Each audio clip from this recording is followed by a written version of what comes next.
stupide bagnole, j'ai mis 3 couches de listran alors tu démarres. Malcolm, et où sont léopards sont arrivés? Chouette, j'ai hâte de te voir en léopard.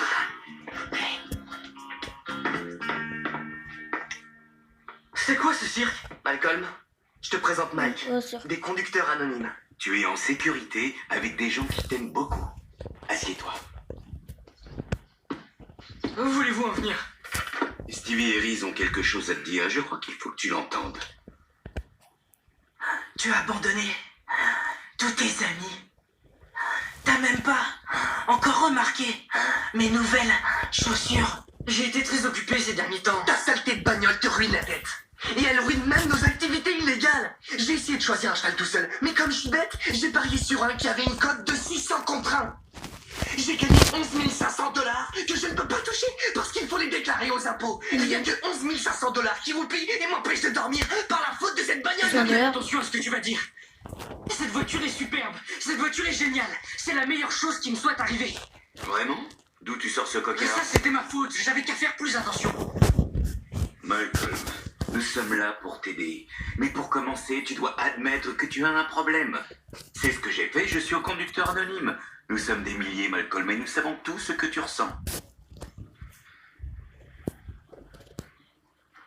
Bah dis donc, je me rendais pas compte que ça avait dégénéré à ce point. Je crois que je vais avoir besoin d'une très longue et très profonde réflexion sur...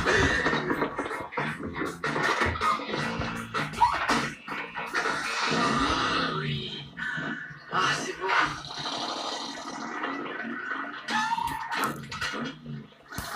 J'ai même pas eu le temps de lire mon poème.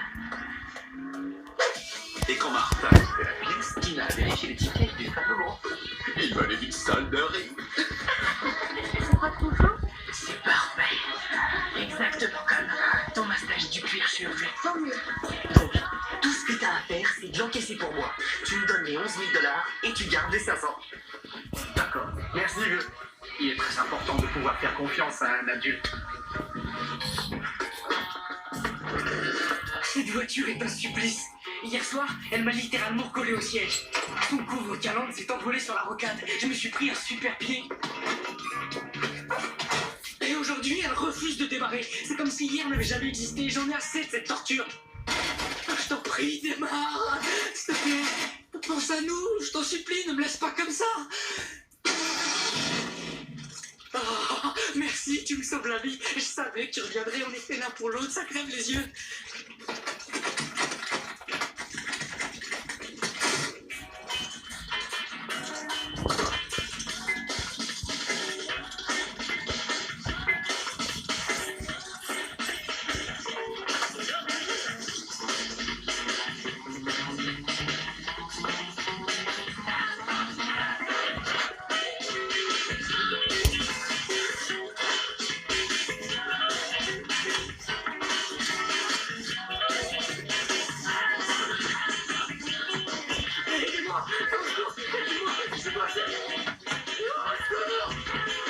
Il y a un peu d'attente. On s'est fait tout un mariage et on a pris du retard.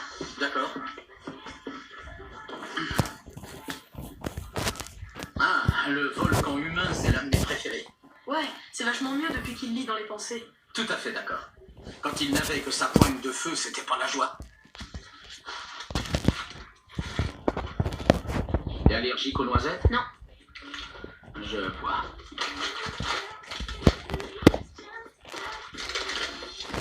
T'apprends quoi à l'école? Ben, les trucs normaux. J'aime pas tellement l'école. Tout le monde se moque de moi. Oui, je me rappelle, les enfants sont parfois très cruels. Les plus intelligents, les marginaux, ce sont les plus méchants. Je crois que ce qu'il y a de pire, c'est la gym. Ma propre équipe me dégomme à la balle aux prisonniers. Hé, tu veux sécher la gym? Fais semblant d'avoir de l'asthme, il faut juste un aérosol factice. Tiens, prends le mien. Moi, je m'en sers pour m'asseoir dans le bus. Ne t'en fais pas. Ça ira bien mieux quand tu seras plus grand. Mon père arrête pas de me le répéter. Eh bien, ton père est un homme très malin. Franck, ta nouvelle coiffure est super. Bon, eh bien, je prends mon sac et je te ramène chez tes parents. Tu connais les parents de Franck, Fred et Paula. Tu te souviens, Fred, notre patron à lui qui aide? Je crois bien que tu donnes des leçons de golf à sa maman. Allez, en route, Franck. J'ai promis de conduire très prudemment pour ne pas avoir d'accident. Je ne voudrais pas que mon inconséquence bousille ta vie.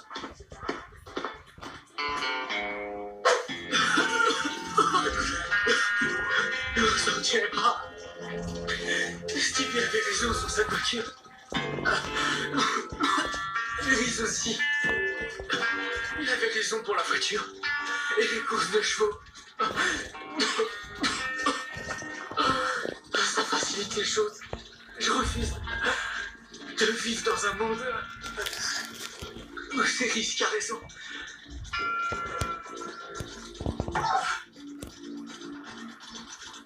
Il faut les secouer très vigoureusement pour enlever les cheveux. Bouge-toi les fesses, allez beau gosse. Papa, il faut que t'arrêtes de parler comme ça. Ouais, excuse-moi, t'as raison. C'est épuisant de devoir écouter tous ces gens raconter leurs minables petits secrets. Tiens, comme cette peau-là, la femme de Fred. Non seulement elle copifie son mari, mais en plus elle trompe son professeur de golf avec son professeur de danse de salon. Elle apprend de nouvelles figures tous les soirs, si tu vois ce que je veux dire. Pour moi, cette femme n'a pas de cœur. Stevie, s'il te plaît, on discute, là.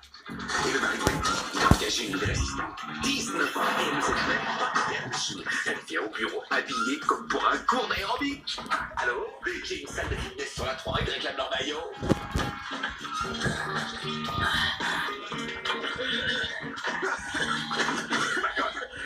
Comment tu te sens? Qu'est-ce qui s'est passé? Ça va aller, pas de panique. Restez. Stevie, tu m'as sauvé la vie. Je te traite comme un chien et tu me sauves la vie. C'est bien. Ton fauteuil m'écrase les... Ah oui? Je finis plus tôt ce soir. On pourrait peut-être rester ça dessous. Je ne demanderais pas mieux, mais on travaille une danse de Texas avec des C'est fouets. insensé, on ne se voit plus du tout. Loïs, ces temps-ci, tu me vois plus que je ne vois ma propre femme. Ah, rassurez-vous, Fred, les choses vont sûrement s'améliorer. Vous verrez. Chers clients et amis, votre attention s'il vous plaît. Je m'appelle Greg Felsfar et j'ai un message pour Paula Lynch. Paula, ça ne peut plus continuer comme ça. J'ai décidé de faire ce qu'il faut. Je te demande d'être ma femme. Je viens d'acheter une bague de fiançailles de 11 500 $ et j'espère que tu l'accepteras. Quoi? Tu me trompes avec Greg Felspar? Nous sommes deux victimes, Fred. Je vais aller par là voir si j'y suis. Bien sûr, ça ne sera pas facile, mais le chemin de l'amour véritable est rude. On ira vivre chez ma grand-mère et on s'en occupera ensemble. Voilà, ils sont prêts à remorquer. Tu veux aller lui dire adieu? Non. Ah, je sais que c'est dur, piston. Ma première voiture, j'ai cru ne jamais l'oublier. Un coupé sport 64, une vraie bombe avec une capote en lambeaux. Et puis un beau jour, quelqu'un me l'a volé. Je l'ai Parce revu qu'elle quelques est mois plus comme ça, tard avec un nouveau conducteur, une nouvelle peinture. Mais elle ne représentait plus rien pour moi. J'avais mûri. Toi aussi, tu verras. Attends, tu me coupes les cheveux?